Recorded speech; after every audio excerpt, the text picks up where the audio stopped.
There's a big portion of women who have finally managed to achieve educational and employment independence that are chasing after a smaller group of guys. These guys are commitment averse. I don't think it's necessarily good for them either. It's the child with the ice cream, right? Like guys being able to keep it in their pants when there's a lot of options on the table is going to be difficult for them too. This is one of the main drivers. This tall girl problem is a massive change, I think, in the dating dynamics. It obviously begs a question, Chris, which is, if everything you've said is objectively correct and spot on and supported by the data, then how does, if I make Chris Williamson the prime minister or president of the world and I say your first job is to fix this challenge, what do you do? The first thing that you don't do is roll back women's education and employment. And this is one of the problems with this discussion, right? The things that I've just said there are borne out in Pew Research data, Morgan Stanley results. Like these are incontrovertible facts, right? They are there. And any girl that is listening who earns more than £50,000 a year and has got a master's or above level education and is toward their late 30s or in their toward their late 20s or in their 30s knows this problem. You know the fact that you are struggling to find a man that you feel is eligible for you, right? That needs to be out there. The problem that happens around this discourse is that it posits men and women as adversaries and competitors of each other, right? As enemies. This means that worthwhile compassion, which is needed to both women and men. If you're a woman who has gone through your education, you've dedicated yourself to achieving a degree, you know, your mother's generation wasn't able to achieve this and you're the first person that's maybe gone to uni or got a bachelor's or got a master's or got a PhD, and then you spend some time in a career grinding away and you now earn 150 grand a year, and you think, right, I'm 31, I'd love to settle down, this would be amazing for me. Where are all of the men at? Hang on a second. And what you realize is that not only now are you competing with all of the other increasing cohort of women that are high achievers with status, employment, and education, but you're also competing with a 21-year-old barista who still lives at home with her parents for this small cohort of guys. That requires sympathy for women, okay? That is not a good position for women to be in. At the same time, this huge cohort of sexless men, 30% of men haven't had sex in the last year. 50% of men say that they are not looking for a relationship. You are a man. You have been through your 20s. You know the power of the male sex drive between the ages of 18 and 30. Can you imagine getting yourself into a situation where you say, I'm not bothered about pursuing women? That is an unbelievably extreme statement for men to make. And they're self-identifying as this in Pew Research data. This isn't on incel forums. This is Pew Research. 50% of men aren't looking for a relationship.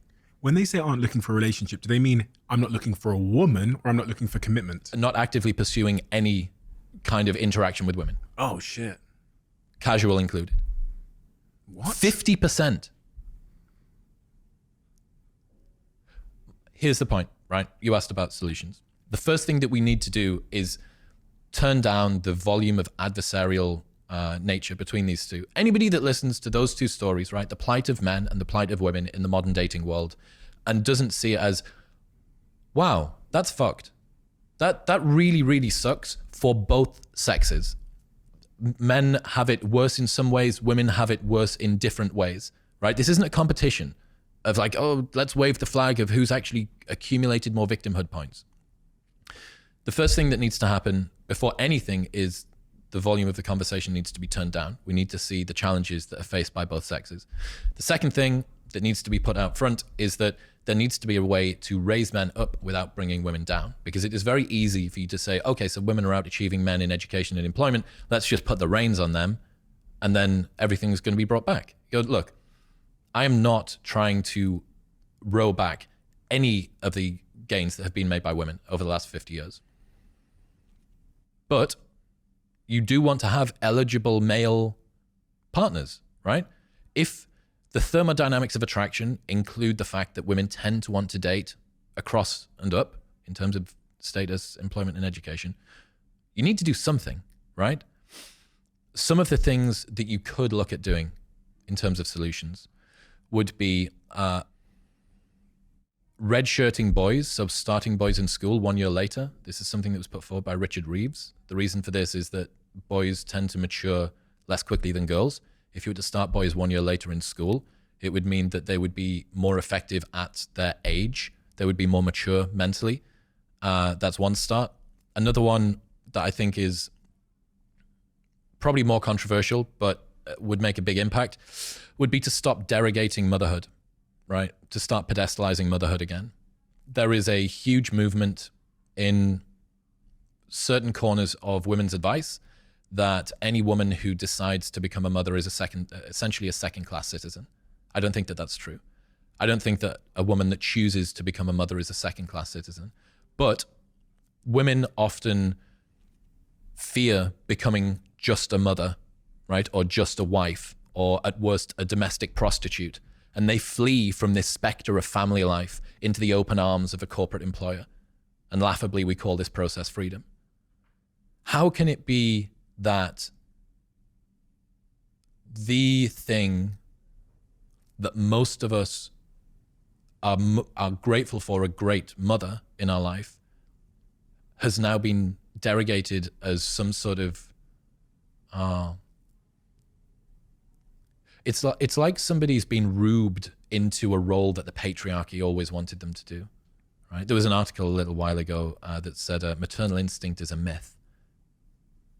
That basically the only reason that maternal instinct exists is because the patriarchy has convinced women that they're actually supposed to like kids. It's like, I can't even begin to explain how ridiculous that is if you look at all of the sex differences in terms of the way that humans work. Pedestalizing motherhood would make women fear being a mother less. It would make it an aspirational goal for them to pursue. One of the scariest stats that I learned was from a guy called Stephen Shaw. He did a documentary called Birth Gap. And in it, he talks about this declining birth rate. A meta-analysis by Professor Rinska Kaiser says that 80% of women who aren't mothers after their fertility window closes didn't intend to not be mothers. It's involuntary childlessness. Around about 10% of women are physiologically incapable of having kids. Very unfortunate. Around about 10% of women intended to not have children, which leaves a whopping 4 out of 5 non-mother women who didn't intend to not be mothers. And these women have support groups where they come together to grieve for families that they never had.